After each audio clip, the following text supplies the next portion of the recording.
I was once a skilled swordsman, became a hero, and defeated the Demon King.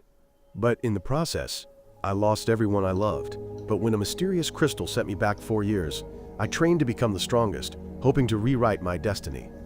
On the continent of Lunders, two opposing forces coexist. On the right are the races blessed by the god of light, including humans, dwarves, and elves. And on the left are the demons blessed by the god of darkness.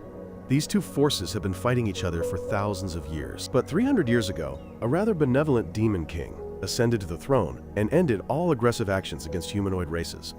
Humans and other races had grown accustomed to this temporary peace and were unprepared for the changes to come. In the 5th month of the year 2826, a new demon king ascended to the throne, and under his command, the demon army launched an all-out attack on humanoid races, later known as the Great Invasion. The brutal invasion quickly destroyed many human kingdoms, and even the largest empire could not defend itself. As the situation grew increasingly desperate, the humanoid races decided to take a desperate measure by rallying their remaining forces and engaging in an all-out war with the demons. While the army fought against the demon army and its generals, a group of their strongest warriors was sent to infiltrate the Demon King's castle to assassinate him. I, Kyle, was the leader of the assassination squad, which included my best friend Saran and the elven sorceress Urza. As we were running through a corridor, a sudden explosion split us apart and killed random soldiers who were with us. Saran was injured by the blast, but upon seeing two demons guarding a chained female demon, he realized he should hold them off for the sake of the mission. He told Urza and me to go ahead, as he would catch up after dealing with things here, and I knew that my friend intended to sacrifice his life to stop those two demons. While Saran fought the two demons alone, Urza and I reached the throne room. I chugged some super concentrated royal juice to be able to fight at full capacity, and Urza looked very sad because she knew I would lose my life due to the potion's side effects after its effects wore off. I then opened the throne room door and found a glowing gemstone in the middle. I was curious about it, so I decided to check it out. Suddenly, Urza warned me that an attack was coming from above. I tried to block a few dark orbs with my sword, but I was hit by the remaining ones, forcing me to my knees. Next, a larger and more fearsome orb rushed towards me while I couldn't move, but Urza stepped up to protect me. She used a magical barrier to shield us both, but the orb pierced through it and began to devour her. Urza just smiled at me one last time before she was erased from existence. And right then, the Demon King descended from the ceiling. I stood up to face him, channeling my rage into strength, and I charged forward, cutting through the dark orbs sent by the Demon King. However, I couldn't inflict any damage, as the Demon King was protected by a thick layer of mana. I was forced to retreat from the Demon King's relentless assault, and I hid behind a pillar. The Demon King simply used a void orb to erode the pillar itself, leaving me with nowhere to hide. I was pushed back and severely wounded by the dark orbs. And then I asked the AI chatbot in the magic stone of my sword about that strange attack. The upgraded version of Alexa told me it was a high-level magic that couldn't be blocked, capable of destroying everything it touched. I realized I couldn't win unless I was willing to throw away my life. And I told Alexa to unleash the power of the gemstone. Alexa obeyed my command, and the gemstone's power enveloped me in a brilliant aura, automatically repelling all attacks from the Demon King. I charged at full speed, shattering the Demon King's sword net and stabbing through his chest.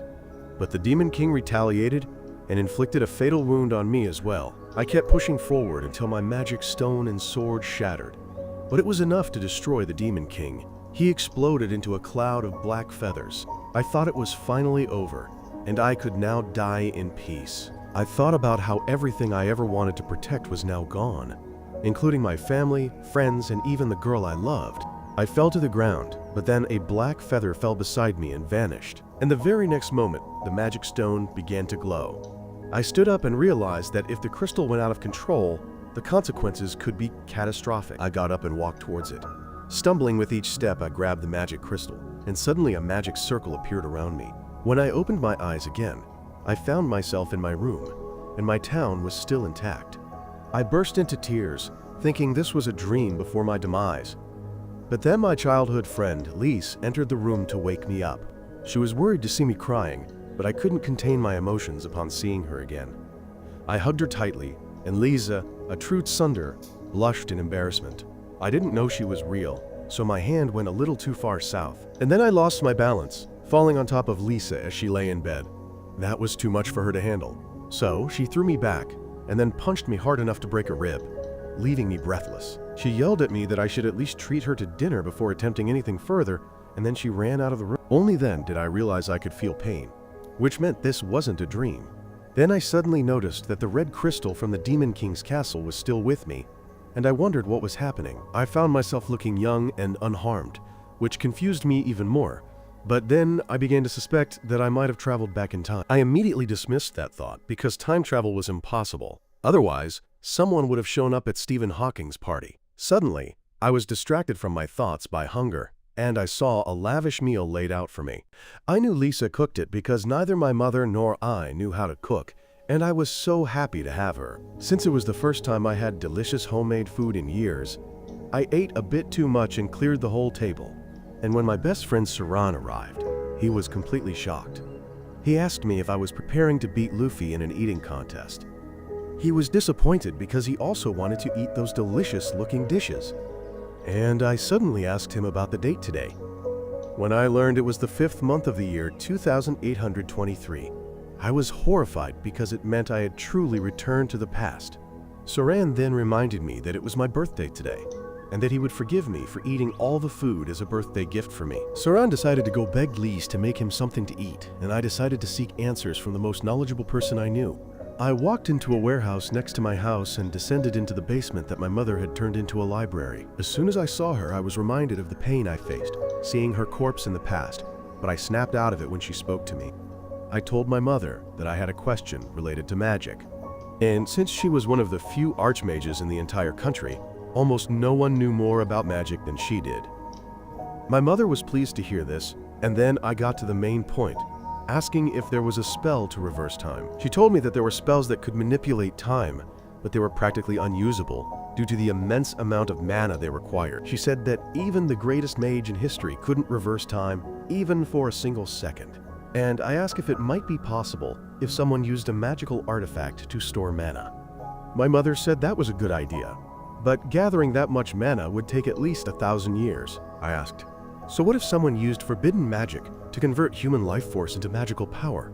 And my mother thought deeply about it, saying it still wouldn't work. She believed that at least half the continent's population would need to be sacrificed to generate that much mana. And on top of that, no magical artifact could store such an enormous amount of mana. However, there was one exception. My mother pulled out a book and told me about the legendary divine dragon's heart that the ancient magical kingdom of Zarls once used to prosper. However, the dragon's heart's power eventually ran out, and the kingdom was destroyed because they couldn't cope with it. My mother told me that the dragon's heart could store enough magic to reverse time, but it disappeared about 1,000 years before the ancient kingdom fell. She believed the demons might have found it, and I couldn't reveal that her theory was correct. After that, I went to my favorite spot to gaze at the town, wondering why the Demon King would accumulate mana to go back in time. Just then Lise arrived, and she was still angry about the morning incident. I knelt down and apologized, saying I only acted that way because I had a really disturbing dream this morning. Lise realized that the dream was about her dying, and she decided to forgive me for it.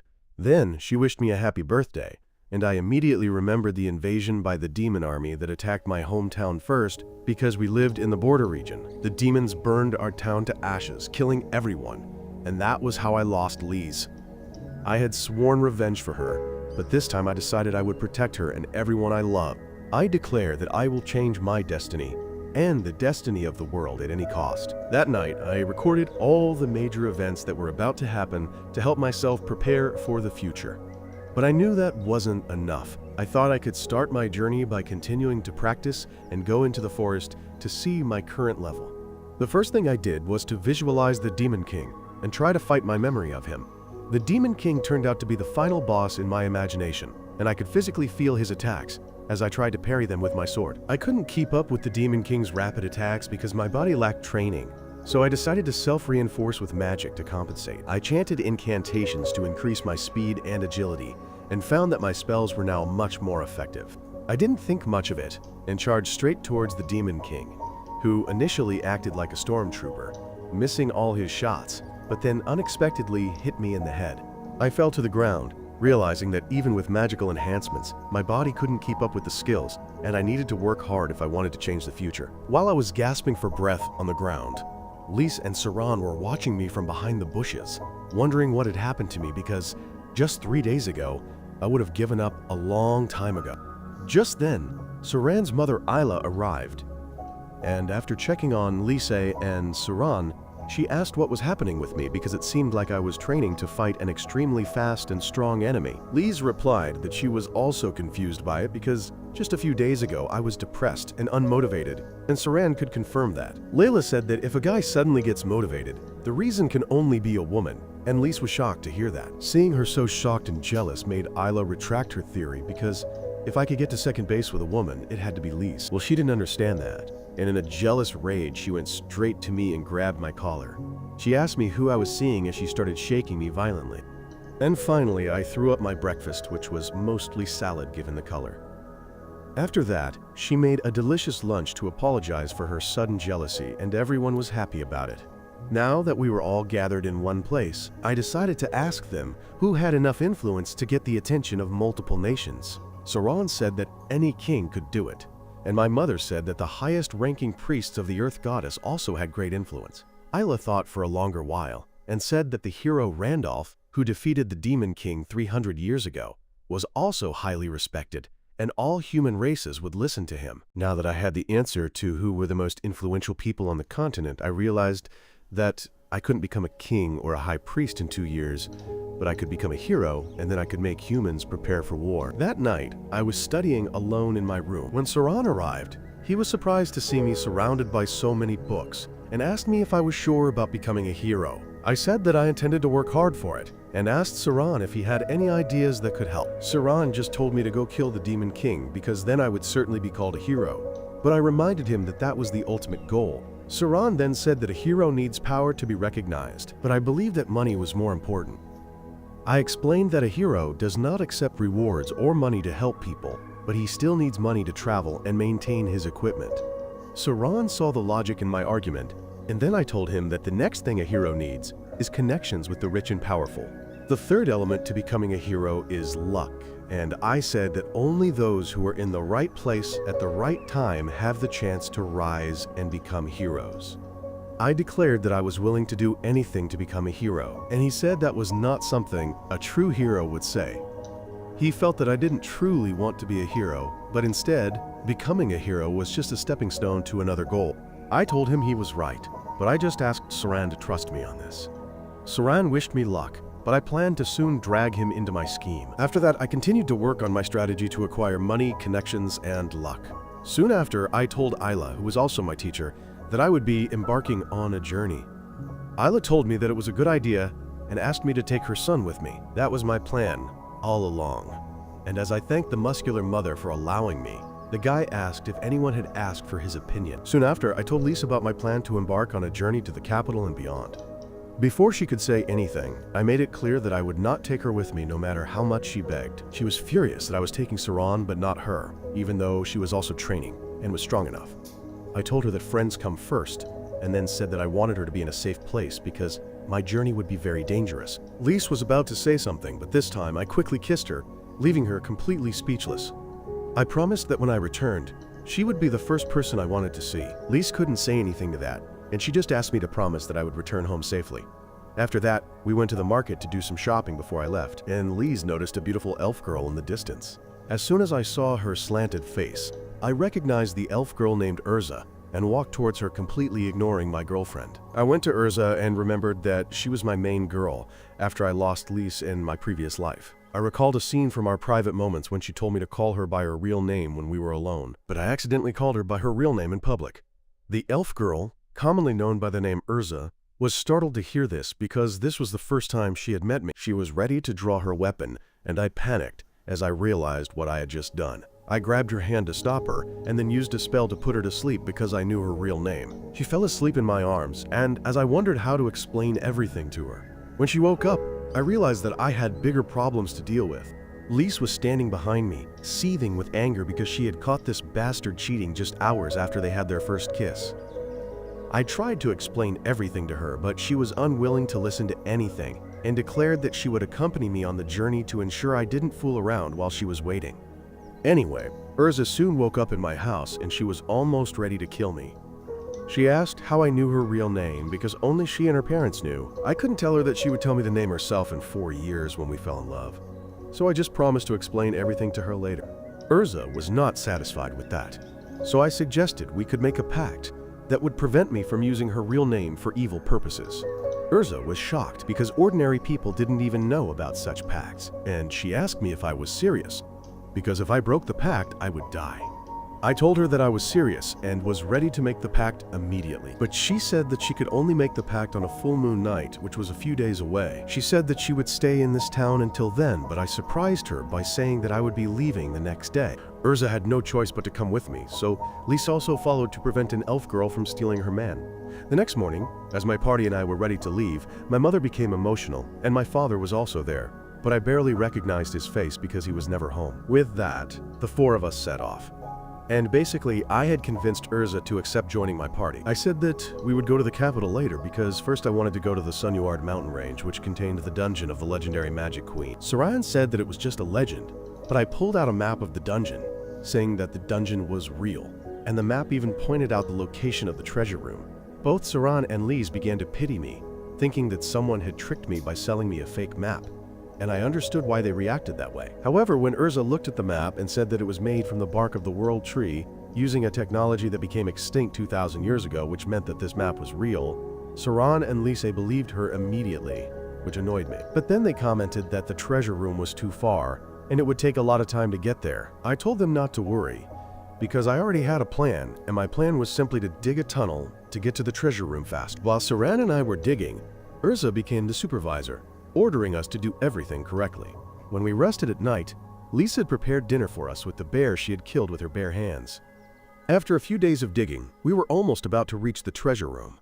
But upon seeing me alone, Urza decided to have a serious talk with me. She wanted to know why I wanted to become a hero so badly, and if it had anything to do with why I knew her real name. As I wondered if I should tell her the truth, I hit the end of the wall and opened the way to the treasure room. This interrupted our conversation, and I told Urza to call Saran and Lise immediately. We entered the treasure room together, and the pile of gold immediately made Saran go crazy as he jumped into the treasure and started screaming like a madman. I warned the girls not to become like him.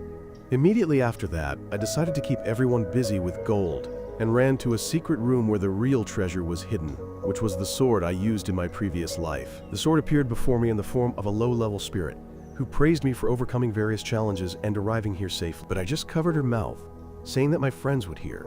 The low-level spirit got angry with me, saying that I needed to invite her to dinner before becoming intimate. She asked if I knew who she was, and I covered her mouth again, saying that I knew she was a weapon created by the Magic Queen Sildonia, who ruled the magical kingdom of Zarls during its peak. I also knew that the sword contained a part of the Queen's knowledge and consciousness, and the sword spirit asked me how I could know all of that. I told her that I would tell her everything soon, but for now, I needed to hurry up and face the final challenge. The low-level spirit decided to cooperate and return to the gem on the sword hilt. Next, I picked up the sword, and suddenly the low-level spirit used her ability to look into my mind. She read memories of my previous life and immediately reappeared in human form, asking if all of that was real. I confirmed that it was all real and that I was currently holding the heart of the dragon god. The spirit Sildonia could not believe that time travel magic actually existed. But just then, my friends came looking for me. I told Sildonia to play along with me because I didn't want my friends to know about the past yet, and she reluctantly agreed. As soon as Lise and the others arrived, I started yelling about how I had obtained a legendary intelligence sword named Sildonia, and soon after, the low-level spirit also became part of the group. As she ate the cookies Lise baked, Sildonia answered my friends' questions. She told them that she was a part of the Magic Queen Sildonia, who left her inside the sword to judge those who came to claim her treasure. Then, she told me that if I was not worthy of her treasure, she would have activated the final trap, destroying the dungeon and everyone inside. However, she allowed me to use the sword now. She also told me to take the magic bag connected to the treasure room so that I could withdraw any amount of money I needed. After that, we arrived at the capital, and I said that now that we had money, we should buy some good quality equipment for ourselves, and immediately went to the most famous weapon shop in the city.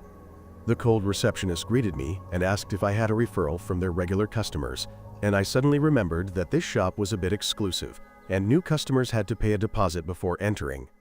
The receptionist told me that the fee was 10,000 coins per person, and I simply handed her 5 Zarls coins to pay for all my friends.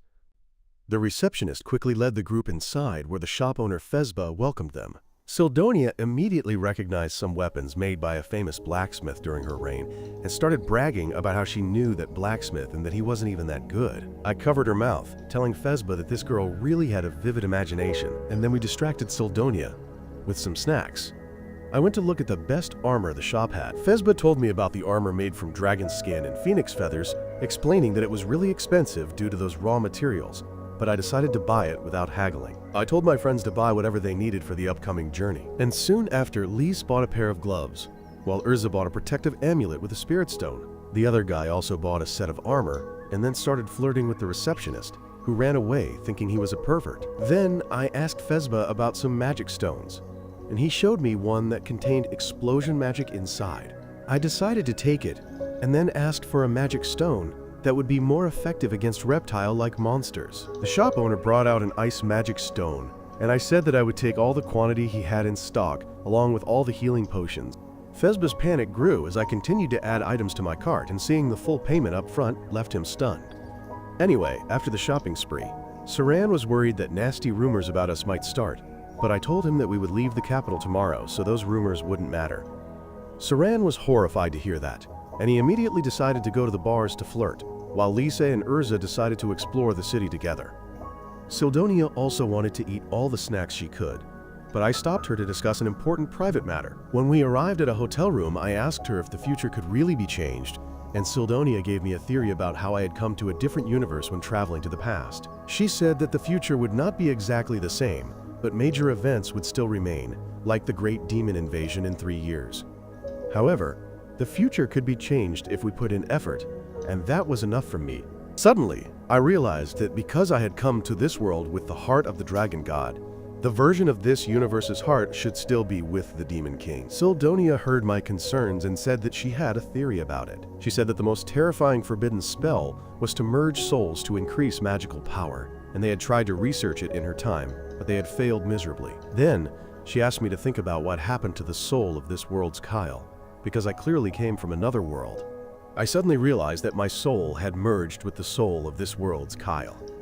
And Sildonia told me that I had achieved soul fusion, that even the most talented researchers of her empire could not achieve. I remembered that my magical power had increased greatly before, and now everything made sense. I asked Sildonia if there were any side effects of soul fusion, and she told me that it had never been done before, so no one knew about it. Late at night, Lise and Urza were in the same room, and Lise went to sleep first while the elf girl bathed under the moonlight and sipped wine. She started thinking about how this short trip had gone better than expected, and her thoughts eventually stopped at me. She found herself smiling when she thought of me, but then she suddenly realized that they had to perform a special ritual tonight because it was a full moon night. Meanwhile, I was in the forest panting after an intense training session. I started talking to Sildonia about how amazing the sword was, and how other mithril swords I had used couldn't compare to it. Sildonia told me that this sword was not made of mithril, but before she could elaborate, Urza ran there. I asked her why she was in such a hurry, and she reminded me that we had to perform the covenant on the full moon night so she could protect her true name. I also realized that I had forgotten about that, and I said that we should do it some other time because I was really tired. However, Urza told me that they couldn't postpone the ritual for another month because her true name was under threat. I reluctantly agreed, and then Urza began to draw an intricate magic circle on the ground. The ritual they were about to perform is usually done when two spirits marry, and they exchange their true names while vowing to be together for life. When she heard me propose to her, her heart fluttered, and she still couldn't believe that she would go through a marriage ritual with someone she had only met a month ago. Anyway, after she finished the magic circle, she woke me up and told me to get inside the circle. Next, she activated the magic circle to perform the covenant, and I recalled the last time we did this. Urza asked me if I would not share her true name or use it for ill purposes, and I affirmed. She said that the covenant was completed with this, but I remembered that we had kissed last time, so I suddenly kissed her. Urza enjoyed the moment for a second, before becoming confused. She pushed me away, called me a pervert, and asked how I dared to kiss her. I told her that I thought we kissed to seal the deal, but Urza told me that was only for weddings. I nervously told her that we should consider this just an unfortunate accident in that case, and Urza became furious, attacking me with fire magic. The next morning, Urza and I were both drowsy from the previous night's incidents, and Saran was drowsy because he had tried to flirt all night but was rejected every time. I ignored him and turned to Urza, asking if she would travel with us, even after the covenant had been made. And she replied that she had no choice because I still hadn't told her how I knew her true name. I was happy to hear that, but then Lise pulled me out of my romantic daydream by asking why we were going to the city of Archon. I panicked because I couldn't tell her the truth. So I said that Sildonia could vaguely predict the future, and she told me to go to Archon. Soon after, they arrived in the city, and it happened that Princess Milena of the Zergus Empire was also there for some official business. Everyone gathered to get a glimpse of her, and my friends and I also joined the crowd. While Milena won everyone's favor with her kindness and grace, my attention, however, shifted to her bodyguard, Zintas, who was one of my close friends in my previous life. Zentos also noticed me staring at him, but he took no immediate action. Meanwhile, Sildonia asked me if this was the princess I had mentioned before, and I confirmed that Princess Milena would die in 2 days. After that, we returned to our room, where I told Sildonia that Milena was here to express her condolences to the villages attacked by the Hydra monster. But 2 days later, when she arrived at a nearby village, her group would be attacked by the Hydra, killing her. While everyone would think that it was the misfortune of the kind princess, I thought that it was the result of Milena's stupidity, because she should not have gone to a place where a monster was attacking people. Sildonia said that it could also be an assassination, and I remembered that there were rumors that Milena's half-brother, Prince Carinus, was behind the assassination, but they were never proven. However, I suspected the prince because he was in the city right now, but he didn't show his face to anyone because he was a failure who wouldn't leave his room like all of you. Well, I don't care about the reason, because the only thing I want is to save the princess and be recognized as a hero from the beginning of my career. I said that if I wanted to be recognized as a hero, I needed to make it feel natural and organic when I rushed to help her. Just then, Saran entered the room, saying that he couldn't find anything about Princess Milena's schedule. I asked him why he was looking into that in the first place, and the hopeless romantic replied that he wanted to save the princess from danger and ignite the sparks of romance between them. I felt disappointed in myself because I had the same idea as my foolish friend. Saran told me to get in line because he had claimed Milena first, but I reassured him that I already had more problems than I could handle. I revealed that Milena was actually in danger, and once again used Sildonia's prophetic abilities as my source. Saran fully believed me and declared that he would just follow the princess. He was quite confident in his ability to stalk women, and I hoped that this fool wouldn't ruin my plans. The next day, as Milena's convoy left town, my friends and I eagerly followed her from the bushes. The girls wondered how they could follow the princess's convoy without being noticed to save her from the danger she was supposedly in, and Sildonia told them that she had taken care of it. She immediately transformed into a hawk, surprising everyone. She explained that she was just the gem in my sword, and her body was a magical projection, so she could easily change her form. After that, she flew over Milena's convoy, and I and the others could see whatever she was seeing through the gem on the sword. We were all distracted discussing how this ability could be used for every pervert's favorite activity. Sildonia told us to pay attention to the footage because things were starting to get dangerous in the convoy. The drivers suddenly started attacking the guards, and I realized that I needed to join the fight now. By the time I reached the convoy, the drivers had defeated all the guards and started a ritual to summon monsters. As soon as they saw me and my group, they were ready to fight. But I used a skill to increase my speed and took them down before they could do anything. After that, I tied up the traitors so they could be interrogated later. And meanwhile, Saran checked on Milena and found that she was still alive but unconscious. I asked him to stay with the princess and protect her, when suddenly a hyena monster attacked him. He quickly sliced through it, but then a huge pack of hyenas surrounded the carriage. I and the girls tried our best to fight them off, but the hyenas attacked the unconscious guards. I asked Saran if he could drive the carriage to safety, but he found that the reins had been cut, and he would need to tie them back tightly. The situation already looked tense, but then the Hydra also started approaching them. I could predict that it would arrive soon based on its ground-shaking footsteps, and I told my friends that our top priority was to keep the princess safe. I asked Saran and the girls to take Milena out of there while I stayed to fight the Hydra. The girls didn't like the idea, but I reassured them that I wasn't being reckless and that I actually had a chance to defeat the monster.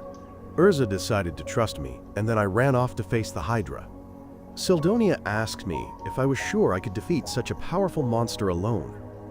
And I said that it would depend on the number of heads, because the more heads a Hydra had, the stronger it was. I was confident that I could take down a 3-headed hydra. But when the monster appeared before me, I had forgotten my math, and the only thing I could say was that it had more than 3 heads. I almost peed my pants when I saw the 8-headed hydra, but it was too late to run, and I decided to see it through to the end. I easily dodged frontal attacks from the hydra's heads, but when the monster started spitting venom, I shielded myself with my cloak. The venom immediately killed the nearby vegetation, but thanks to my high-quality armor, I was completely safe. Then, I took out the ice magic stone from my pouch and threw it at the hydra, which stopped moving due to the biting cold. Next, I used an explosive magic stone to deal massive damage to the monster, creating a hole in its scaly body. After that, I lunged forward to exploit the superficial wound and blocked another venomous spray with my cloak. I quickly severed one of the hydra's heads, but that was also useless, like all the apology messages I sent my ex last night, because the head immediately grew back. I continued fighting with the similar foolish strategy of decapitating the regenerating hydra without problems, and then realized that I had no more ice stones left. Despite my continuous attacks, the hydra didn't seem to weaken at all, and I decided to use my last strategy. I dashed towards the hydra with my super speed skill while hiding an explosive stone in my hand. The hydra was not fast enough to react to me, and I easily plunged my sword through its chest. I widened the wound and then stuffed a series of activated explosive stones into the hydra's body right before I was blown away. I somehow managed to stand up despite being heavily injured, and the hydra began to aggressively advance towards me. However, the explosive stones detonated at the same time, blowing the hydra apart from 3 different angles like some Indian TV show. As a result of the powerful explosion, the hydra's body was scattered everywhere, and Sildonia told me that I should have done that sooner to save some of my magic stones. I replied that it was a last resort, and I couldn't use this risky technique in battle all the time, but I was happy to have defeated such a powerful monster. On the other hand, Urza and the others had also defeated the monsters, and they decided to support me immediately. However, I was back there right then, telling them that the hydra was a tough opponent, but it was not strong enough to defeat me. The girls were happy to hear that, but the very next moment, they covered their noses and told me that I smelled like burnt hydra meat, and that I should take a bath before coming near them. I was very disappointed by this because I had hoped that my girls would praise me more. But anyway, I took a bath. Meanwhile, Saren was still trying to fix the carriage, and the princess and her maids were still unconscious. I thought they were poisoned, so I asked the girls to give them antidotes. Just then, Saran handed me a bag he found nearby, and I realized that it was used to summon monsters, which meant that this was an orchestrated assassination made to look like a monster attack. It turned out that Prince Carinus was indeed behind the assassination, and Milena's bodyguard, Zentos, was also working with him. They received news of their failed attempt, and Zentos decided to send another team to finish the job. Back in the forest, it was already dark when Milena slowly regained consciousness, and she couldn't believe that she was still alive. Urza asked her to calm down, and Milena said that she never thought she would wake up. She asked if I and my friends had saved her, and Saran immediately jumped in and took all the credit. A punch from Lise quickly took him down, and then I officially introduced myself to Milena, saying that we were a group of traveling adventurers who had discovered her convoy under attack and rushed to help. Just then, her maid woke up, and she immediately stood between Milena and me, trying to save her from a stranger. Milena reassured her that I and my friends had saved them, so they could trust us. Then, she stood up to see the situation outside, and I told her that everything out there was quite bad. However, Milena didn't care, and when she stepped out onto the battlefield, she was a completely different person. She started examining the dead drivers, and I told her that they were the ones who had killed the guards when I arrived. Just then, Sildonia told me that a Royal Knight squad was heading our way, and I relayed that information to Milena. She panicked upon hearing that and said that they needed to run immediately because if the Royal Knights found them, they would kill not only her, but also me and my friends. I asked her why people from her own kingdom would want to kill her, and she replied that the man who wanted to kill her was Zentos. I couldn't believe that Zentos would do something like this, but Milena was firm in her words. Then she told her maid Arca to burn all the bodies in the area, so that the royal guards would take some time searching for her among them. She said they needed to buy as much time as possible to escape, and then told her attendant to drive the carriage. She asked me and my group to come with her so she could explain the situation, and decided to throw the monster summoning bag into the fire, thinking that a horde of monsters would further slow down the knights. Meanwhile, in the carriage, I asked Milena if Zentos, the commander of the 2nd Battalion of Royal Knights, was truly the one trying to kill her. Malena confirmed it and also said that Zentos was working with her paternal half-brother, Karanus. While Saran and Urza were shocked to hear about the family feud, I still couldn't believe that Zentos would try to kill the princess. She told me that she had heard it directly from his mouth yesterday. She explained that she had been given sleeping medicine in her drink, and as she was slowly falling asleep, she clearly saw Zentos and Karanus talking about how she wouldn't wake up until the next evening. But by then, she would be in the belly of a monster. Malena always knew her brother wanted to kill her, but she thought he was a coward who couldn't do it. However, she never thought Zentos would join hands with him. She said that usually her bodyguard choice was the all-female 5th Battalion, but they were often summoned to the capital for their grand and elegant appearance during ceremonies. That's why Zentos and his battalion became her bodyguards on this trip. I still found it hard to believe that Zentos was now our enemy, and I told Malena that he must have moved on to the next plan because the previous one had failed. She agreed with me, and then I remarked that if Zentos succeeded in killing her, he would blame my group for the murder, making us the villains of the story. I also realized that Malena had shared all the details with us because it made my group a threat to Zentos. Therefore, they couldn't abandon her. Malena was now happy to see that I was smart enough to see through her plan and said that we should try our best to survive together. She promised to reward us when we reached the capital safely, and I replied that we didn't need money or status, and that honor and reputation were enough to satisfy us. Malena then moved on to strategy, saying they had an advantage if they played a delaying game.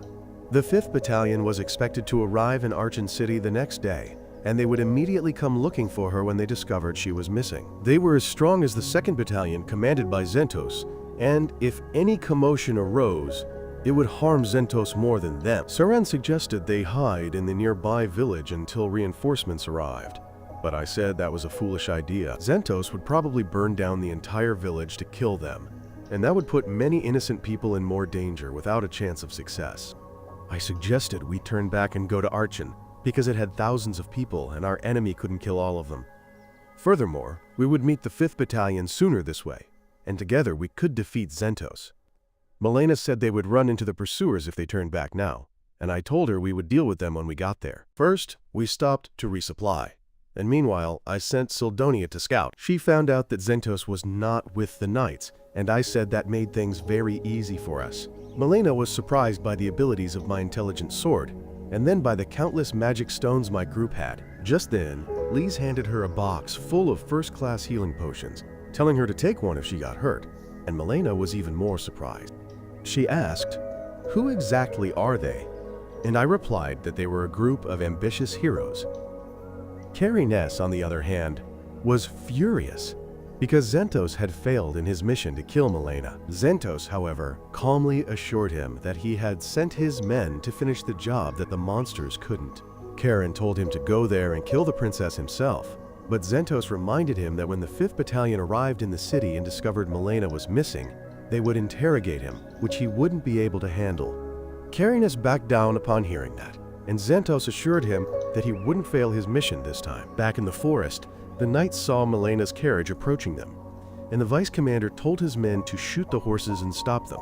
They got into position and aimed when suddenly a few magic stones fell from the sky right in front of them. The knights didn't even realize what was happening until the explosions started, and more magic stones kept falling from the sky. The vice commander told everyone to get back into formation, but then I drove the carriage straight towards him. He rolled to one side to escape while telling his soldiers to shoot at us. And in the carriage, Urza and Siran helped me clear the way. We had passed the knights without any difficulty, and when we reached a safe area, we drank some healing potions, thanking God that we were rich. Suddenly, our carriage stopped abruptly, and we got out to find that driving it through enemy ranks was not as safe as we thought, and we had broken a wheel. With no way to fix it, we decided to walk ahead and hire guides for the princess and her aides. Meanwhile, I told Urza that someone needed to stay behind and prevent the knights from catching up, otherwise they would be cornered at the city gate. Urza told me that was very dangerous, but I replied that there were only 30 left after their previous attacks, and they could handle it. She was angry with me for thinking of risking my life again, but I told her I wouldn't do it this time. I told Saran to hold off the royal knights, and he hadn't even fully processed it before agreeing. Soon after, I told Urza to cast a wind spell on us so we could move faster, and just as we started to flee, Saran realized that we were leaving him behind. He asked us where we were going, and I told him to do his best. He panicked, realizing he had truly been left behind, and soon after the knights arrived. However, instead of fighting them, Saran waved a white flag and surrendered. He begged them for mercy, saying it wasn't even his fault and everything was my plan. He offered to give them the money he had and even revealed the location of the dungeon where they found it. But the vice commander didn't seem interested in that. His soldiers quickly found the empty carriage and he decided to continue pursuing the princess. As for Saran, he ordered his soldiers to deal with him. Hearing this, Saran suddenly clung to him, saying he was willing to do anything, even everything for all the knights here to save his life. But the vice commander was angry and decided to finish him off himself. Urza, on the other hand, was worried that she believed the knights would kill him. I said I would also prefer if no one died, and Urza couldn't believe I was serious. However, Lise suddenly realized that they hadn't told her that Saran was actually the strongest among them. Back with the knights, a man had died, and it was certainly not Saran. Instead, he had killed the vice commander before he could act. He then began to display his strength in the middle of the night, saying that killing the biggest guy was the right way to start a fight. The knights stared in amazement as I took off my gloves before removing the training rings and bracelets that increased my weight by 10 times. I felt much lighter once my restraints were removed, and as the knights attacked me, I cut them down with ease. Then he suddenly threw a magic stone towards the horses, causing an explosion that scared them. The horses ran away, leaving the knights stranded, and Saran was pleased with that. He killed a few more knights before realizing he had done enough. He suddenly dropped his sword, telling them that his job was to slow them down, not to kill all of them.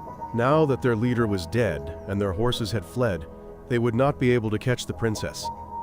Therefore, it was pointless for them to continue fighting and risking their lives. He asked the knights to leave now because he didn't want to kill anyone else, and they decided to accept his offer because they knew they couldn't win.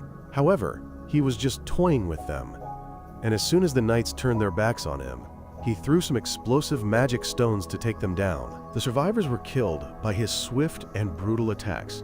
Saran then sat down in the middle of the bloody battlefield, exhausted from acting like an idiot and killing 30 knights by himself. In the city, Zentos lost contact with the knights and he realized that they too had failed. He decided to deal with the problem himself and left a few knights to protect Karen while he rode into the forest alone. Sildonia noticed him riding towards them and warned me, but Zentos noticed her watching him. He hit her with an energy orb, knocking her down, and Sildonia said he seemed quite strong and skilled.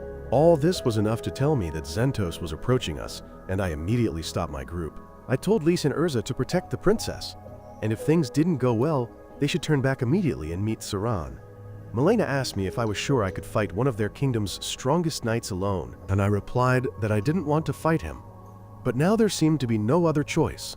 Milena suddenly started staring at me and then asked why I spoke as if I knew Zentos personally. She asked if it was a coincidence that I found her when she was in danger, but then decided that this was not the right time for such questions. She thanked me for fighting on her behalf, and I promised that I would return victorious. Dawn came early, and with it, Zentos arrived where I was waiting for him. He dismounted and walked towards me, asking if I was the one helping the princess.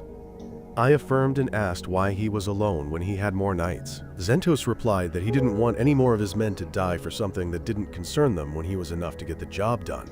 In a desperate attempt not to kill him, I asked Zentos to surrender, promising that I would even ask the princess to pardon him. Zentos found that statement absurd, and then I asked him why he tried to kill the princess in the first place, because money and status could not persuade him to betray her. Zentos refused to answer my question and took his stance. Confident that I would win quickly and then go to the princess, I also took my stance and then we both chanted spells to increase our speed and power. We charged at each other and I dodged Zentos's first attack. However, it was just an illusion, and the real Zentos was hiding behind it. But I already knew about that. I dodged his next attack and landed a blow on him, chipping his magic shield a bit. Zentos was shocked by this because no one had been able to dodge his attacks on the first encounter. But he didn't know that I knew all about his fighting style because I had learned from him in my previous life. However, after avoiding his first deadly combo, I quickly realized that I was no match for Zentos. With my current physical strength, I was quickly pushed back and Zentos started firing energy beams at me, knocking me off balance. Zentos decided to deliver the finishing blow, but I managed to step onto my sword and use the momentum to get away from him. Zentos was offended by my sword-kicking stunt, but I told him I'd learned it from my master before throwing an explosive magic stone at him. However, Zentos used his quick reflexes and batted the magic stone back at me, injuring me instead. Then he quickly attacked me before I could fully regain my balance. But during their clash, his sword began to crack. Zentos backed away when he realized that I had a superior weapon, and in response, I once again asked him to surrender because I didn't want him to die.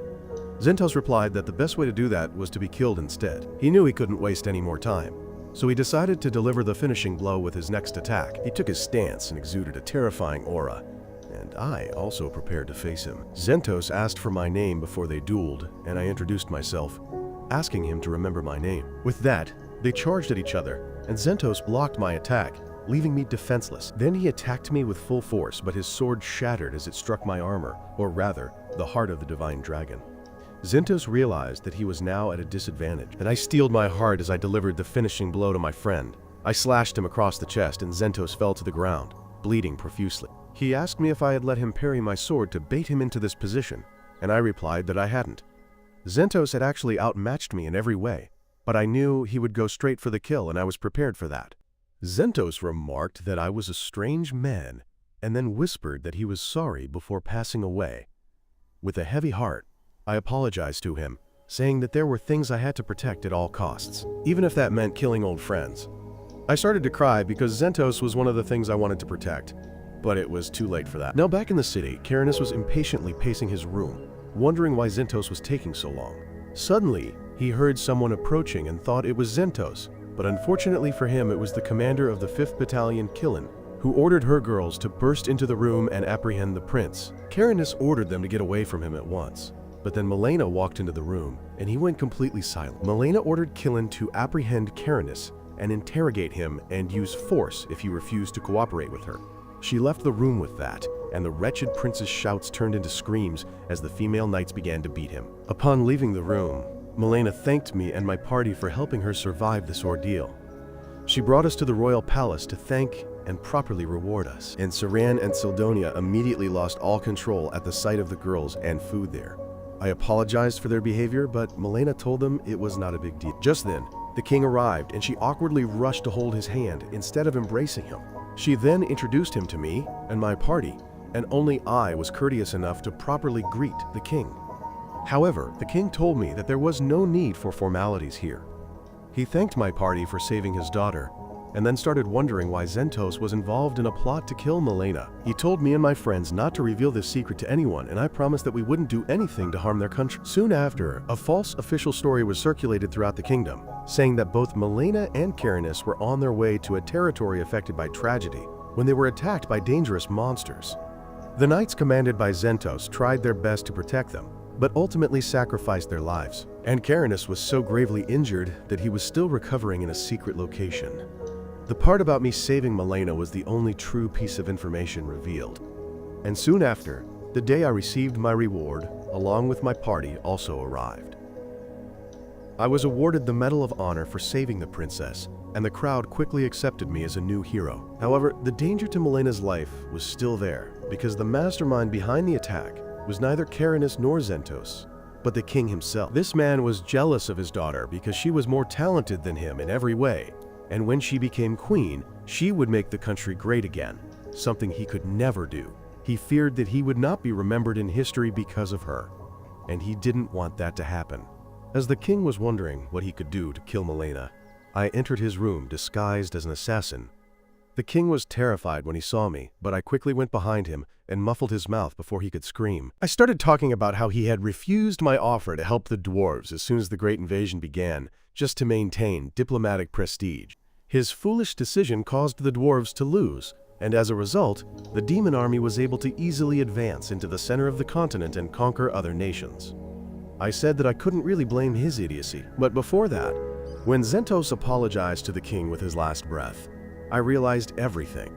I suddenly pushed the king out onto his balcony, saying that it should have been clear from the start that a loyal man like Zentos would only attack Milena if he was directly ordered to by the king. The king was sweating profusely now, but he still yelled at me, asking what difference it made to me. I started pushing him towards the wall, saying that Milena could also be a cunning schemer, but at least she was smarter than the entire royal family combined.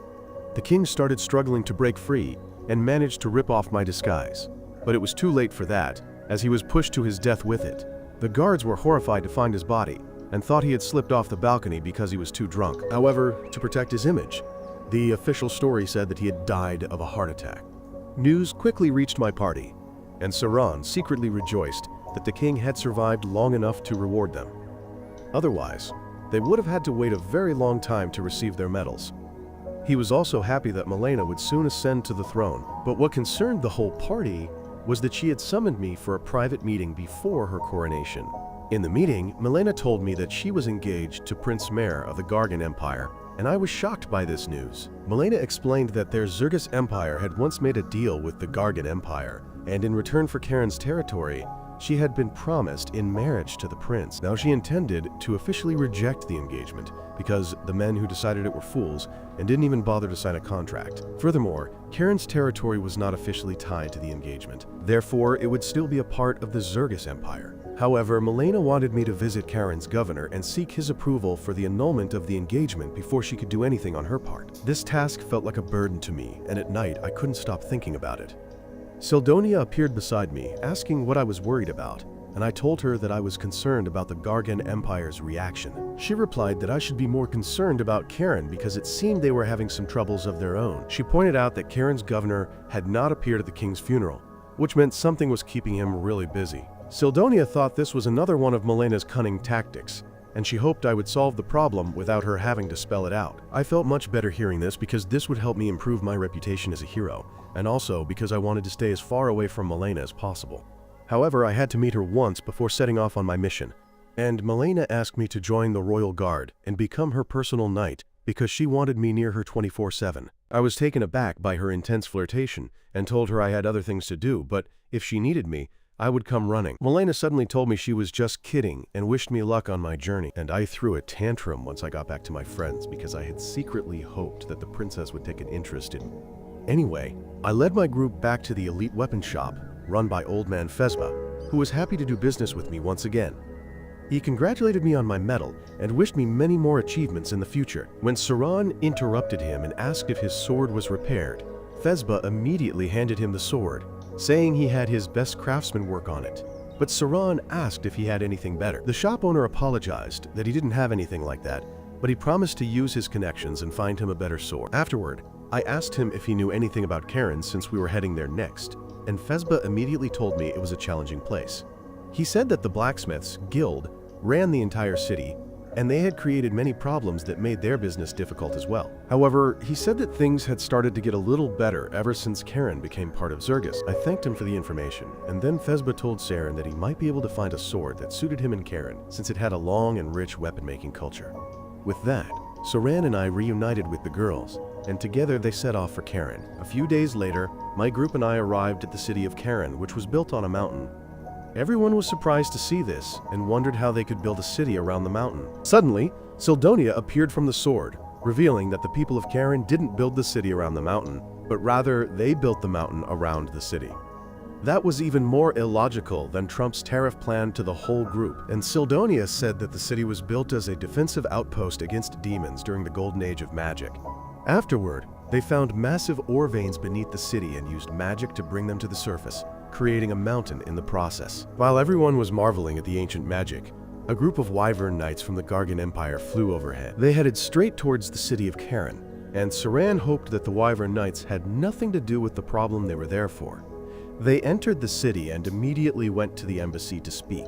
The gatekeeper checked their credentials and contacted the ambassador, and in the meantime, Urza covered her ears because there were a lot of dwarves in the city, and they hated elves. Soon after, Ambassador Miranda arrived there to greet them, and I froze because I had met her in my past life.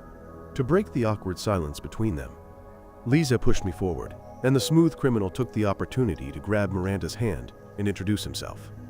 She politely told me to follow her inside, but I still couldn't believe that Miranda had been the Zergus Empire's ambassador before meeting me. Once inside, I handed Miranda the official letter from Milena, and she verified its contents. She said it was just like Milena to send a newly established hero as her envoy. I asked her if she knew the new queen, and Miranda affirmed, revealing that she used to be her diplomacy teacher. Afterward, she thanked my friends and me for saving Milena's life, and then moved on to business. She said that Karen's governor was gravely ill and no one was allowed to see him. She had tried to reach him multiple times over the past few months, but she had been refused. I tensed when I heard this, but Miranda told me that the governor had to see me because I was sent directly by the queen. Miranda then led my group to the governor's mansion and decided to go to the market and find some cute girls who would reject him. Meanwhile, Miranda paused in front of the Gargan embassy, telling me that if anyone in my group got into trouble there, they couldn't help. Just then, the old ambassador of the Gargan Empire arrived, and his mere presence was enough to make Miranda's mother uncomfortable. Next, a tall and elegant gentleman walked up, introducing himself as Alzad, the second highest court magician in the Gargan Empire. He said he was going to see the governor, and Miranda confronted him, saying that she should get to see the governor first because Karen was part of the Zergus Empire. The two of them fell into a cold war, but then Miranda called for a truce, saying they should go together. Alzad agreed and then turned to me asking about me. I introduced myself as the Queen's envoy, and Alzad was happy to meet me because he had heard about my heroic deeds. Not only that, Alzad even knew my mother because they had studied magic together. He said it was good to meet the son of an old friend and offered his left hand for a handshake, but I shook his hand without suspicion. Soon after, the group arrived at the governor's mansion, but the servant there refused them entry, saying the governor was still too ill.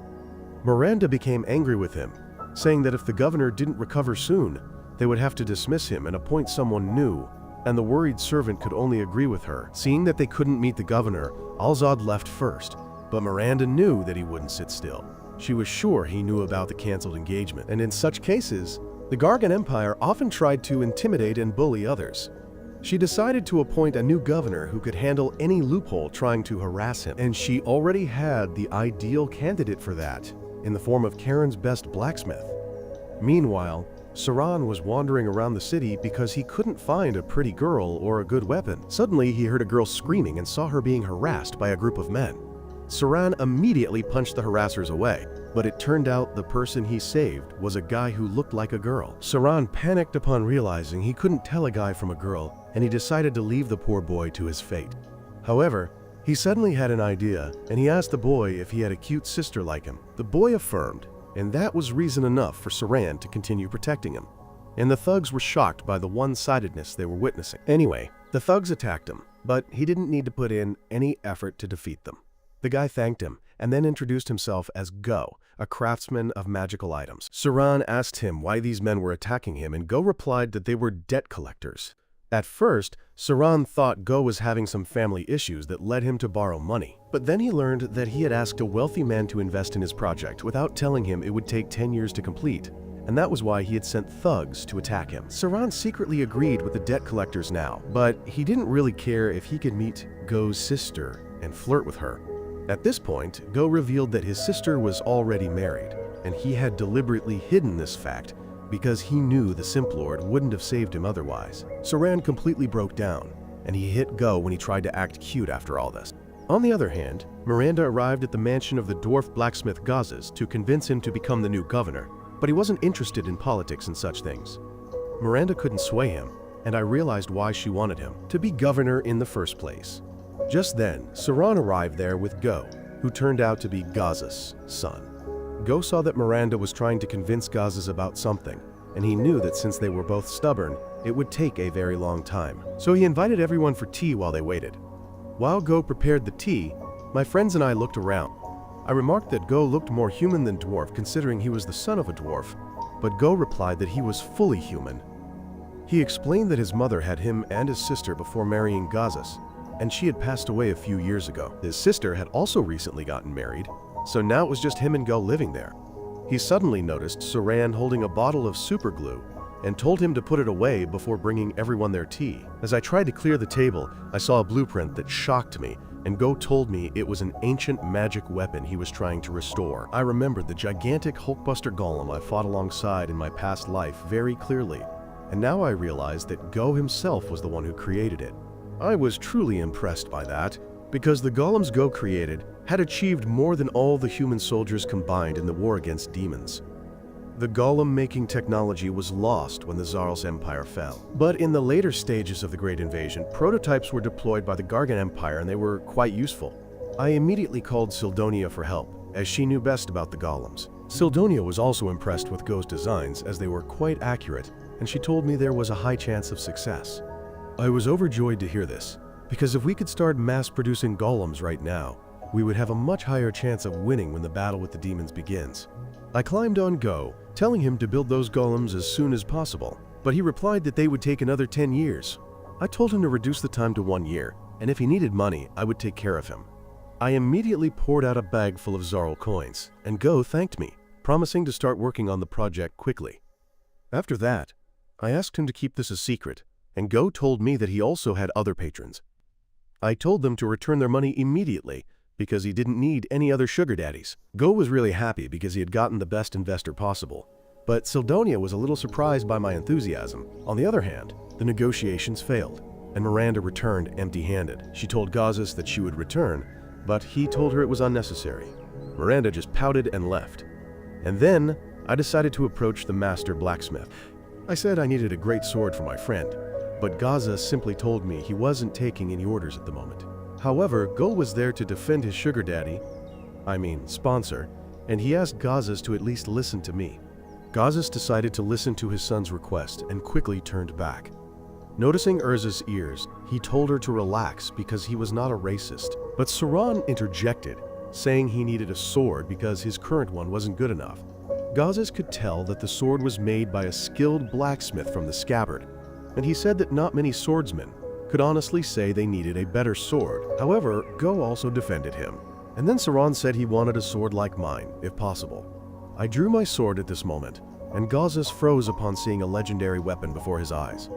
He had seen other great weapons, but only one of them came close to this one.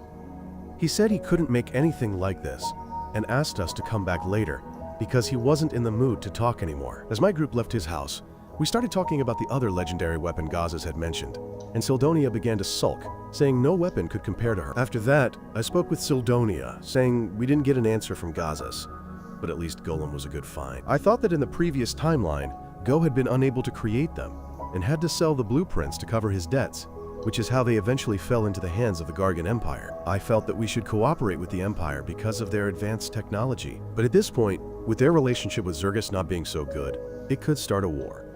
The next morning, I received a surprise visit from Alzad, who wanted to talk to my friend's son. He invited me and my friends to lunch, and then to ride on wyverns. And I was shocked because wyvern riding skills were a national secret. Alzad told me that my genius mother had come up with those techniques, so I could see them.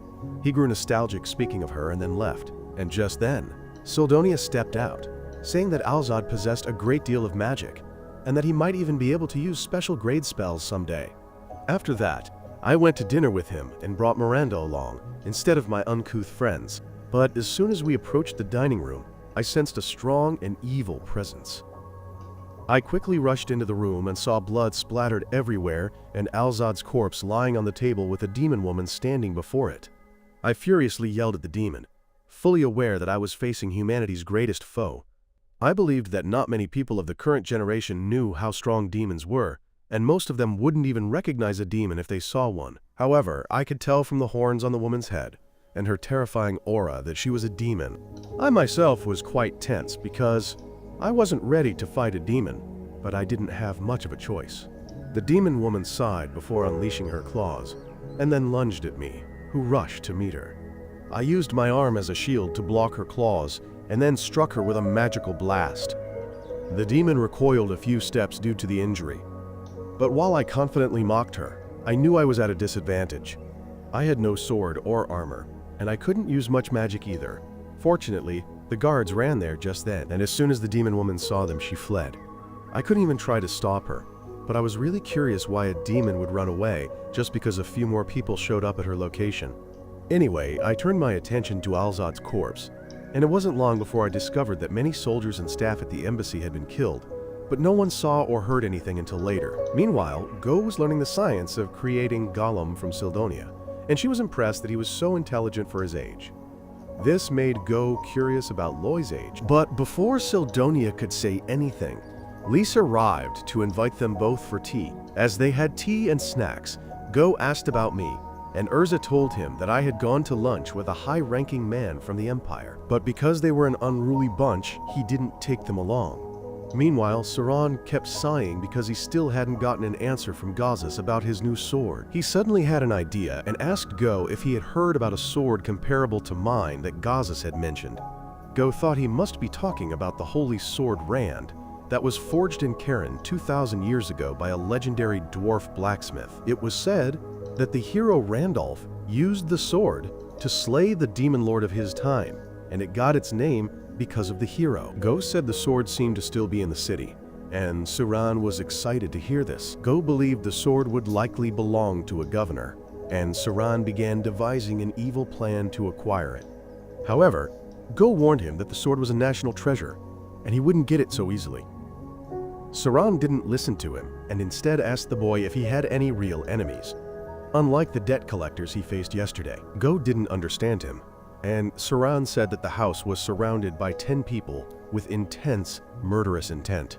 He could sense that they were very strong, so he decided to step outside to deal with them. However, he felt that some of them might get past him and told the girls to be vigilant. As he left, Urza told Go to hide, but he wanted to help. Sildonia told him they were too weak to help anyone right now, and told him to follow her. Outside, the thugs moved into position, but just as they were about to open the door, he kicked it with all his might, knocking a few unconscious. Then, he patted the nearest thug on the shoulder, saying he had found someone he could torture, until he revealed who sent him here. The guy panicked, but Saran knocked him out with a punch before telling the rest to run if they wanted to live. However, they attacked him despite his advice, and Saran wasn't really happy about that. Meanwhile, a few thugs snuck into the house where Urza and Lise were ready to confront them. Urza noticed poison on their knives and told Lise to be careful. She took a deep breath to calm herself, and then showed off her punching prowess, quickly knocking out Baldi. On the other hand, the remaining thug attacked Urza, but her water spirit blocked his knife before trapping him in a water bubble. He quickly passed out, and then Urza called her water spirit back. Afterward, the girls tied up the thugs they had knocked out for later interrogation and went to scare them because he didn't think they would be that strong. Just then, Saran also returned with the thug he had captured, and he began the interrogation process. He directly demanded the thug reveal who sent him and what his mission was. When he didn't answer, he demanded that he cooperate, otherwise the 2 women behind him would torture him to the point where he would beg for death. Both Urza and Lise were alarmed to hear this, and Saran told the thug that they were certified torture experts. He exaggerated Lise as a woman who could turn anything into a torture device, and Urza as a sadist who would give their target healing potions just as he was about to lose consciousness, so he would suffer longer. Saran then told the thug that he would beg for death, but the girls wouldn't even allow him to die. However, Saran declared that he wasn't as cruel as them, so he would give the thug a chance to escape death. He told him to accept the offer before the other 2 guys stood up, as they would be thrilled to have this opportunity to reveal everything they knew in exchange for their lives. The thug collapsed and said their mission was just to kidnap Go, and they were ordered to kill anyone who got in the way. Go was worried to hear this, and remarked that many people had recently gone missing in the city, but no one knew why. Saran realized that the incidents were related, and he asked the thug what happened to the people they kidnapped. He replied that they just dropped them off at an abandoned house outside the city, and that was the end of their job. Saran remarked that they must be a stupid gang to target people in broad daylight, and the thug was angered by this. He said that they were usually more discreet, but since everyone here was an outsider, they thought it would be easier to kill them than to wait for the right opportunity. While this discussion was happening inside, a demon arrived outside the house and began accumulating a powerful magic attack. Saran didn't even notice it at first, as he continued to interrogate the thug, but as soon as he sensed danger, he told everyone to get down. The thug, however, did not have this luck, and he was hit by the demon's powerful attack. Fortunately, all the others survived the explosion, and Urza was ready to chase after the attacker. Saran told them to give up because the opponent was very strong and they couldn't handle him. Just then, Sildonia stepped out of hiding while snacking, and he told Saran that he had good judgment because the enemy who had just attacked them was a demon, and they couldn't defeat it even if they cooperated. After that, they reunited with me and Miranda, and both sides updated each other on what had happened. Miranda said the situation was quite bad because although it was clear that a demon killed Alzad, the Gargan Empire would use this opportunity to put pressure on them. It would probably say that the Zergus Empire was working with demons and would try to bully them diplomatically. And that was just one of their problems. Sildonia said that since demons were involved in this case, they had to be very careful, because if the demons wanted to, they could destroy the entire city without much difficulty. I knew that too, and I said that before we investigate the demons, we should find out more about the kidnappings and see if the governor was involved in them. Miranda admitted that she knew about the kidnappings, and she also thought that the governor might be involved in them, but she still couldn't believe that he would put his city's citizens in danger. While they were discussing this, a maid ran in, telling them that the governor's mansion was on fire. When I and the others arrived there, the mansion was completely burned down. And now everyone was sure that there was something shady behind this, because they wanted to cover their tracks. Miranda told them that they couldn't find the governor's body, and that was even more incomprehensible since he was too sick to move. Lise asked if the demons did this too, but I thought that it wasn't the demons behind this. Miranda also believed that they were too strong and proud to use arson as a weapon, and that only left the governor as the suspect behind this fire. She said that they needed to find him quickly, and I remembered how her strategic thinking and expertise in handling aftermaths had made her a key figure in the fight against demons. Just then, Go arrived, worried about Gazas because he had been summoned by the governor a few hours before the fire started. He was still missing, and I thought that the governor had tried to eliminate Gazas because he was a candidate to be the next governor. Miranda, on the other hand, panicked and fell to the ground, blaming herself for this situation because she had nominated Gazas to be the next governor. She started crying, asking herself what they could do now, and I couldn't understand why she was panicking so much. Suddenly, I remembered that in the previous timeline, Miranda had gotten drunk once and told me that she had once had a lover, but he had died because of her, and she had completely abandoned her emotions after that. I froze when I realized that Gazas and Miranda were dating, but it turned out that it wasn't even a secret because Go already knew it. While he was telling Saran and the others about the relationship between the two, I took care of a feverish Miranda. I thought that this was the incident Miranda had mentioned in her past life, and I tried to remember more details that could help me save Gazas if he was still alive. I suddenly remembered a drunken Miranda mumbling something about finding the underground passage earlier, and I realized that was the answer I was looking for. I immediately put on my armor and went out, telling Urza to come with me to the governor's mansion because I needed her to help find something. Saran decided to join me because he planned to find the holy sword, and Urza also couldn't be left behind. Then I asked Go to take care of Miranda while we tried to find out the secrets hidden in the underground passage. Soon after, we arrived at the ruins of the mansion, and Urza asked me what I wanted her to do. I asked her to summon an earth elemental to clear the rubble from the field and find an underground passage. Urza got angry when she heard this because summoning elementals and keeping them in this world consumed a lot of mana, and the rubble was spread over such a large area that she would run out of mana before she could even cover a tenth of it. She asked me if I wanted her to waste her energy on an underground passage that might not even exist, and I affirmed. I told her that mana was not a problem because I had dozens of mana potions for her to replenish. Urza lost a few years of her lifespan when she saw the mana potions because they tasted absolutely terrible. I pleaded with her to help me because she might be the only one who could save Gazas from certain death. Saran and Lise also asked her for help, and Urza, who was soft-hearted, agreed. As she headed to the rubble field with a box of mana potions, I asked Saran if he was sure he had seen a male demon before. Saran affirmed, and I was worried because that meant there were at least 2 demons in Karen right now. Along with that, Urza and the others continued to search for the underground passage through the rubble. She had drunk a lot of mana potions when she suddenly noticed something strange on the ground. She dug a bit and finally found the underground passage, making me breathe a sigh of relief. The whole group went into the underground passage, and I told everyone to be careful because they might face demons ahead.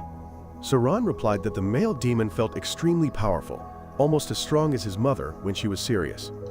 I thought that was a fitting comparison because Saran's mother was also a real monster. Then, I told the girls that perhaps they shouldn't come with us because Urza was exhausted and Lise might not be able to handle a demon. Lise got angry with me and said that women could do everything men could. Urza agreed with her, and I realized that I couldn't drive them away at this rate. I thought that with Suren's presence here, they would be fine. And even if an especially strong demon came, I could still protect the girls. Just then, Lise noticed a door at the end of the tunnel, and they immediately rushed towards it. They entered a room with a magic circle on the floor, and the dried corpse of a man in its center. I was horrified when I saw this scene because it reminded me of the gruesome scene I had seen in the Demon King's castle in my past life. Just then, Sildonia appeared from the sword and began to examine the magic circle and the crystal orb hovering above it. She quickly determined that it was being used to perform a forbidden ritual to absorb power from people and convert it into mana. Everyone was horrified to hear this, and then I realized that the man in the center of the magic circle was the butler we had met the day before. On the other side of the room, there was a pile of dead people whom they recognized as the kidnapped citizens from the city. Sildonia then noticed that the scale of the magic was not very large, and that the crystal orb being used as a catalyst would soon explode. She thought that it would blow the entire city off the map. but I was more interested in what kind of spell they were trying to use with this power. Sildonia didn't have a definite answer to that question, and before she could research the magic circle further, she noticed that someone was approaching them. They hid behind a rock as two demons arrived, and it seemed they were having a disagreement about the information gathering task while working with a human. The female demon asked him if it was necessary to kill everyone at the embassy, and the male demon replied that it was their human collaborator's request to do so. He reassured her that although he had killed some people, the casualties were not enough to cause major disruptions. Then, he told her that it didn't matter if she was angry about them having to work with humans because their mission was to obtain an item that the Demon King really wanted, and they had to swallow their pride to fulfill his command. Then, he released his power and burned the butler's dried body, saying that this was enough to handle the trash for today. The demons then went outside to get some fresh air. And my friends and I were quite shocked by what we had learned. We decided to find Gazes and Governor Box before confronting them. So we went deeper into the underground passage and came to a luxurious room where Gazes was tied up. They rushed to free him immediately, but Lex Luthor from Walmart, who was past his prime, started screaming in their faces. He asked them who they were and what they were doing in his lair. I realized that he was the governor, and Box also realized that we were envoys from the Zergus Empire. He said that both the Gargan and Zergus empires were trying to control their city, but he would not let that happen. He declared that he would protect it at all costs, and Saran told him that sacrificing his own people didn't count as protection. I asked if something was about to happen to Karen, and Gazes replied that their mines were about to run out of minerals.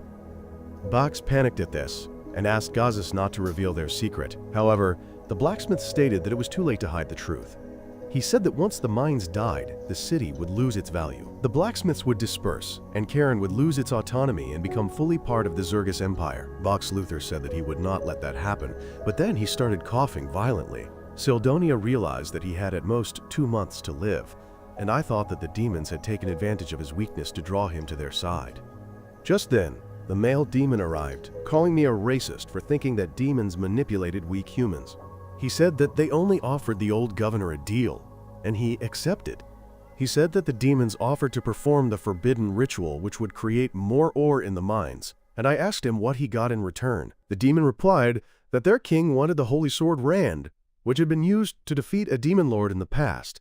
Everyone was shocked to hear that the holy sword was here and that the governor would hand it over to the demons. He said that his initial mission was just to gather information, and he started with Karen because this city produced the best weapons on the human continent. When he learned about the problems they were facing, he contacted the governor, and that's how they made a deal. Just then, the female demon arrived, telling her partner that he had said too much. He panicked, telling her that he only intended to kill these people, so it wasn't a problem. However, I drew my sword and challenged him to a fight, assuring him that I wouldn't lose to him. The demon was confused and ready to attack, but his partner tried to stop him because they needed to avoid a fight. She also reminded him that they needed to get the holy sword, but he said they just needed to kill the witnesses and run home. Bax started walking toward the demon, telling him to fulfill his promise to help the city. But Saran rushed to stop him because he needed that holy sword more than anyone else. I told the governor to give up his dream of saving the city because the demons wouldn't help him. I told him that their catalyst had reached its limit, and they couldn't control it to revive the mines. The demon was impressed that I could figure that out, and said that it didn't matter now because getting rid of this city would also be a good reward for the mission. Bax was furious to learn that he had been tricked by the demons and cursed them, but Saran knocked him out and handed him over to Gazes. The male demon then told his partner to deal with the 2 girls while he dealt with the 2 boys, but I wanted Saran to back up the girls instead. However, he refused, saying he needed to figure something out on his own first, and left the battlefield. I was angry with him, but I decided to fight the male demon alone, aware that it wouldn't be an easy battle. Meanwhile, the female demon told Lisa and Urza to run away because she didn't want to kill any humans.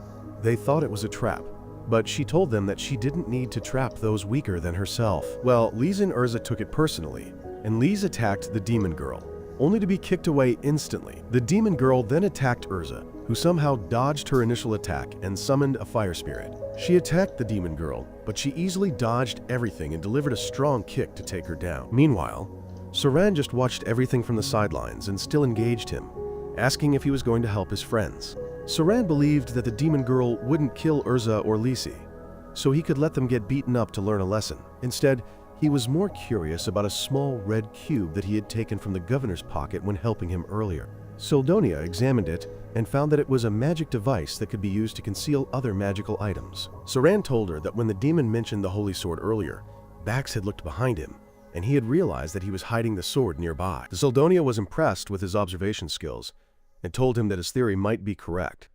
Saran immediately went to the governor's chair and broke the magical cube, and the sword's location became clear. Meanwhile, I was having a hard time in the fight against the demon man. I was constantly being pushed back, but oblivious to this, Saran came to a spot where he could sense a powerful energy, and a small pillar appeared there out of thin air. He destroyed the pillar with his sword, revealing the holy sword Rand, and he picked it up, proudly declaring that he had found the holy sword. Everyone immediately looked on, but luckily his friends knew exactly how to use this opportunity. While the demons were distracted by Saran, the girls and I rushed toward their opponents. Urza commanded her fire spirit to attack the demon girl, who managed to block the fire breath. But just then, Lisa attacked her at close range. While the demon seemed to have dodged the surprise attack, she was grazed by her punch and started to bleed. Lisa and Urza were now confident that they could win, but the demon mother was enraged. She decided to eliminate both of them when she suddenly heard her partner's screams, who was lying on the ground after being knocked down by me. It turned out he wasn't even seriously injured, but he had lost his horn, which was considered a demon's pride. I stepped on his pride, telling the demon that I knew that hornless demons were considered an inferior species. Just then, Saran also joined the group, boasting about how perfectly the holy sword fit in his hand, and the female demon demanded that he give it to her. He just scoffed at her audacity and said he should try it out on the demons, but I had a different plan. I suggested we end the fight now and go home safely. Everyone was shocked to hear that, but I explained that we had injured people on our side and I wanted to take them to the hospital instead of fighting. However, I also didn't want to abandon the fight. So I suggested we return to this place in 3 days for a duel. If the demons could win that match, they could take the holy sword and the horn. Saran refused to bet his sword, but I ignored him like terms and conditions under a game. I said that if the demons lost, they had to provide us with all the information they had about other demons infiltrating the human continent and their discoveries. I assured the demon that we would fight one-on-one and scoffed at him, asking if he was going to refuse a duel with a human whom he considered inferior. The demon accepted my challenge and created a hole in the wall to escape with his partner. After the demons left, the others and I also returned to the city. Miranda ran to hug Gazas as soon as she saw him, but I had to move on and interrupt their emotional reunion. I asked them what was going on with Governor Bax, and Gazas said that the old man wasn't always like this. He cared about Karen and used to be a good governor. But when things started to get difficult for the city, he went mad. He said that Bax started going down the wrong path out of desperation, and when Gazas found out about the kidnappings, he tried to stop him. However, Bax told him to join his side, and even threatened to kill Go and Miranda if he told anyone about them. That's why Gazas tried to stay away from everyone, but eventually, he got caught up in the governor's mess. With this topic settled, Gazas mentioned the holy sword Rand, and I asked him to let Saran keep it since he found it. Gazas refused because the sword was Karen's national treasure. However, I reminded him that we saved his life, and before that, we also saved Go's life from the attackers as well as Miranda's life from the demon at the embassy. Gazas was not convinced by this, so I decided to sweeten my offer. I knew that there was no more Meathil in Karen's mines, and I pulled out a high-quality Meathil ore block for him. Gazas almost started drooling when he saw the rare metal block, and I said that I had found it in some ancient ruins and brought it here because I wanted a skilled blacksmith to create a weapon with it. Then, I started flattering Gazas, calling him the greatest blacksmith on the continent, who could forge a holy sword someday. I offered to provide him with as much as he needed for his projects and said that it was enough to compensate for a holy sword. Gazas was still unsure. But then Miranda said that the holy sword Rand was never officially in Karen, so he could take it, and Gazas simply agreed with her. Then I gave the master blacksmith a blueprint and asked him to make an item for me. Gazas said he could finish it in 3 days, but I wanted it in 2 days because I had a duel after that. Gazas called me a nuisance, but still went to his forge to complete the project. That evening, I met my friends and found that the girls were really motivated to fight the female demon again because she had humiliated them throughout the fight. Saran, on the other hand, was disappointed that he didn't get to use the holy sword. I told him that they would have other opportunities for that because first they needed to defeat the demons and get information from them. Saran told me that the demons were on another level, and defeating them in a fair duel might not be easy, but I replied that I had asked for 3 days of preparation for that reason.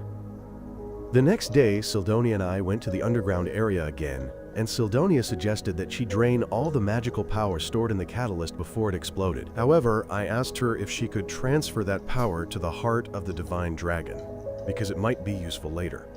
Sildonia liked this idea and said that it wouldn't be a big problem, which led me to my second question. I asked her if it was possible to create more mithril using the incantation the demons were talking about. Sildonia said that it was impossible, and the best case scenario was to use magic to pull mithril from deep within the earth. However, there was no guarantee it would work, and it would alter the geography of the area enough to destroy the entire city. With that, she began absorbing the catalyst's power into the dragon's heart, and I returned to the city.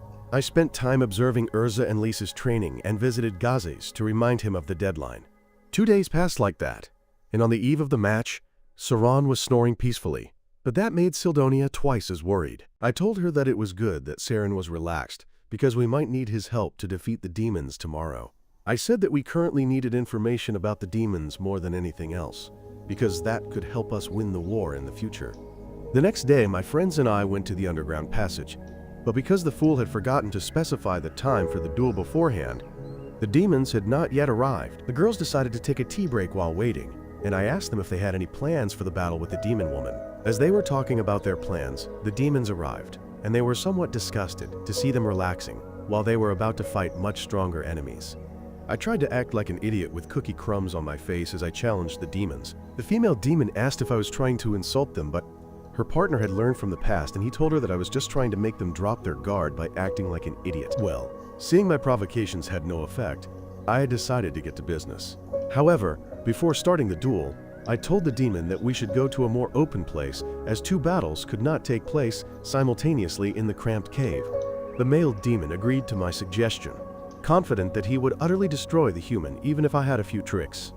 He left the cave with me while the female demon prepared to fight the girls. Saran stayed behind as a witness, telling the demon woman that he would give her the sword if she won, and Sildonia was also there to inform me in case anything happened here. The female demon said she didn't want to fight, but if it was for the holy sword, she wouldn't hold back.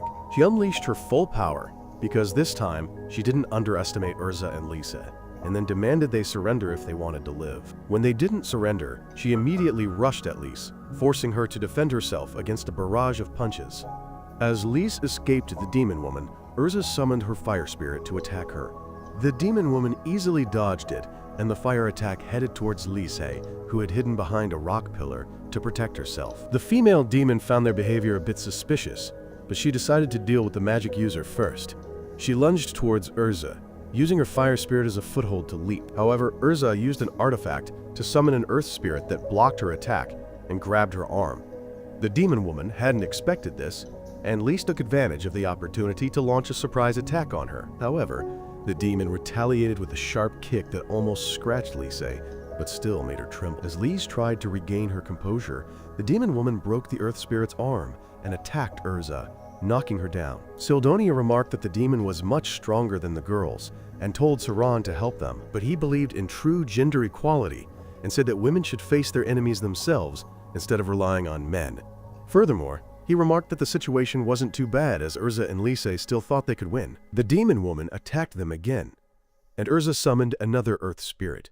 The demon said she would tear the spirit apart, but just then, Lise kicked the spirit in the back, sending a huge rock mass towards the female demon, which surprised her. Before she could react, the girls used the earth spirit as both bait and a weapon.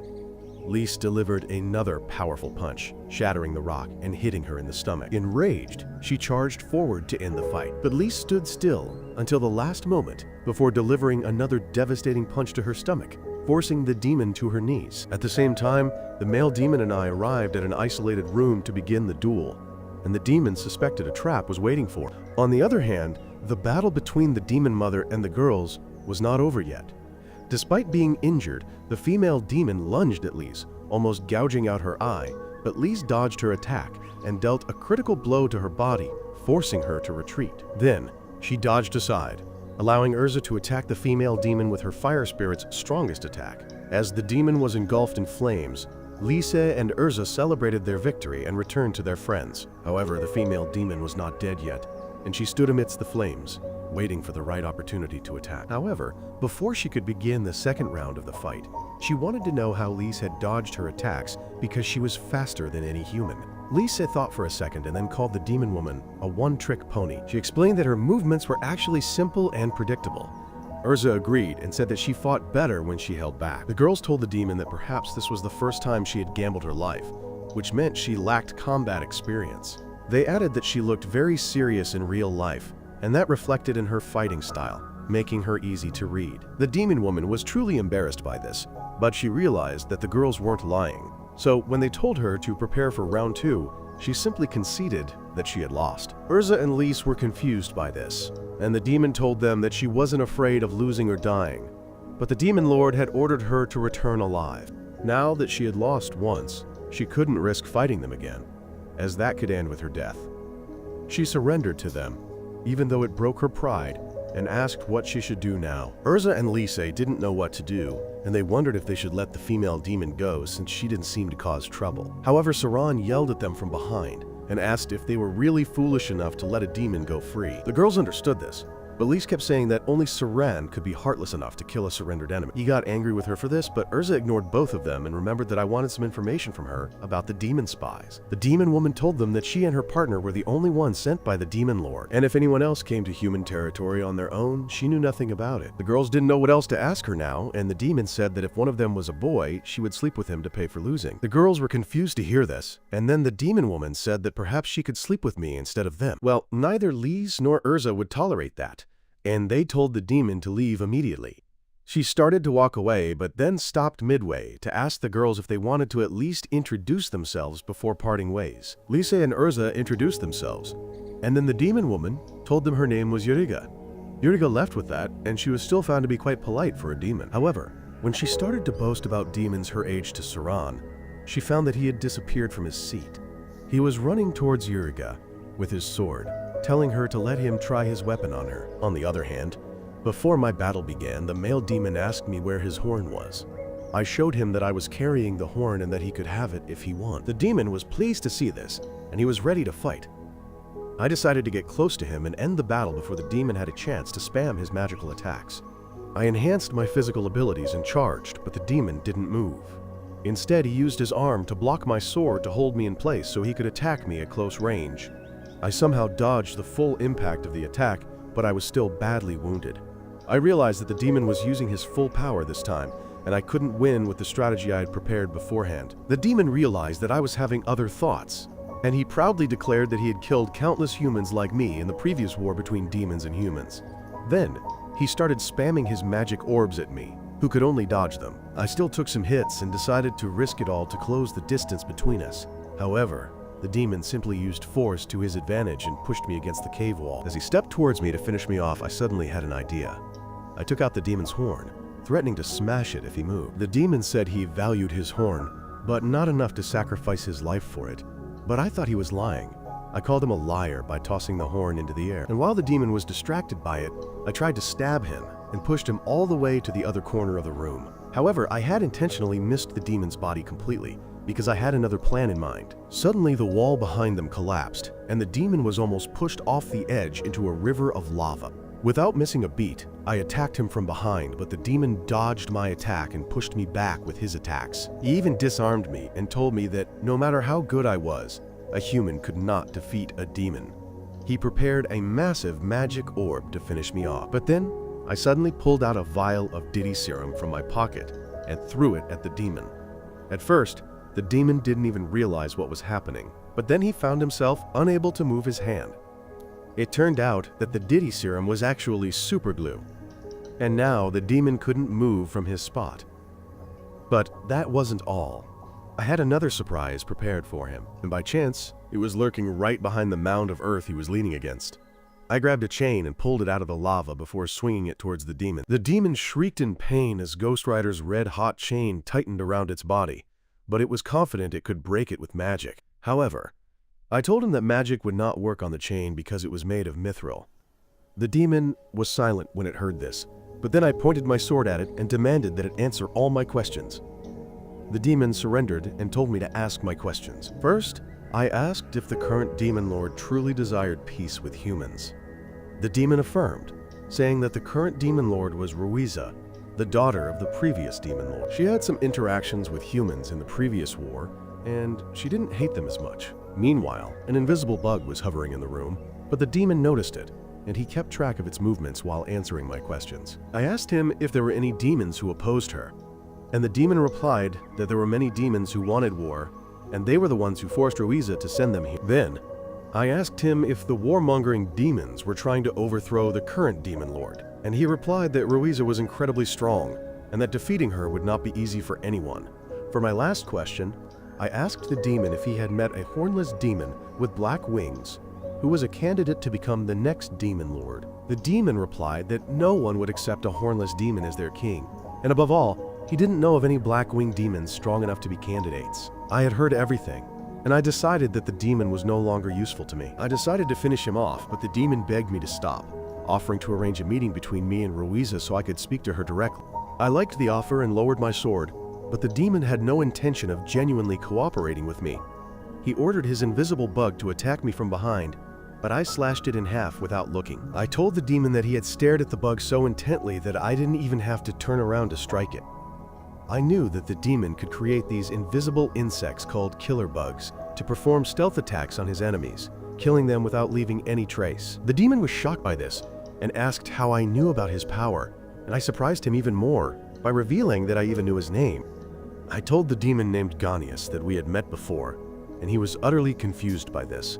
He didn't understand what was happening, and I said that in my previous life I felt a strange fear when facing him because he was extremely loyal to the demon lord in this life. I couldn't sense that loyalty, and it made Ganius much less terrifying. Then, I kicked him into the lava flow below, saying that Ganius had killed many of my friends in the war, but he was the one we captured and tortured to find the location of the demon lord's castle. I said that without him, we would not have succeeded in our suicide attempt, but Ganius didn't hear any of that and just kept cursing me. However, he didn't have enough defense points to withstand the lava for long, and soon after, he sank into the lava, silenced forever. Meanwhile, Saran's attack missed Euriga, and instead, he killed a killer bug that Ganius had sent after her.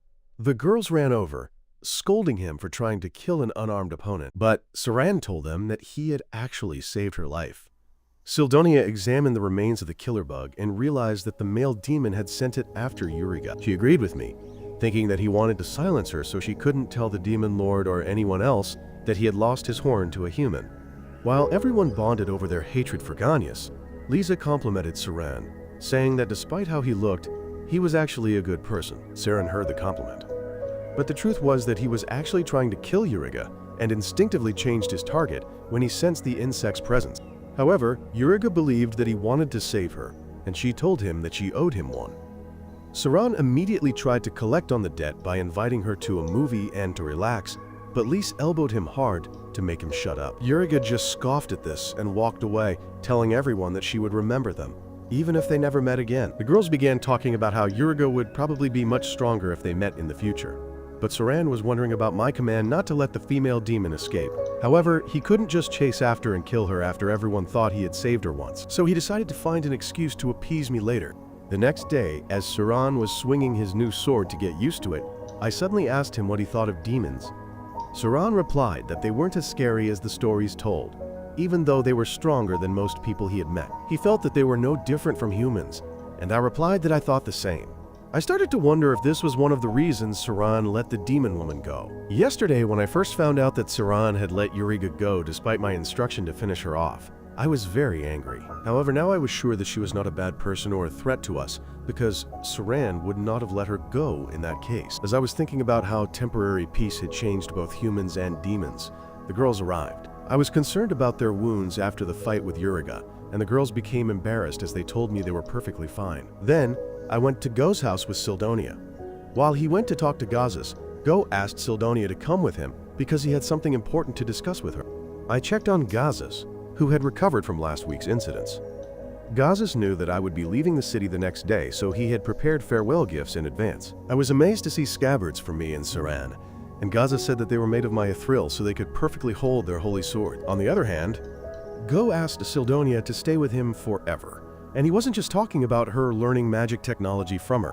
However, Sildonia didn't understand that the boy liked her, and she told him that he could complete the golems on his own. She said that she belonged to me and had to go wherever I went, and that broke Go's heart because this scoundrel didn't know that Sildonia was a sword spirit. When I arrived there and took Sildonia away, Go cursed me for taking the low-level spirit when I already had Urza and hired others. Then I went to see Miranda and learned that Governor Bax's term had expired a few days ago. He had confessed everything about the kidnappings from his sickbed, so the problems of their city had been resolved.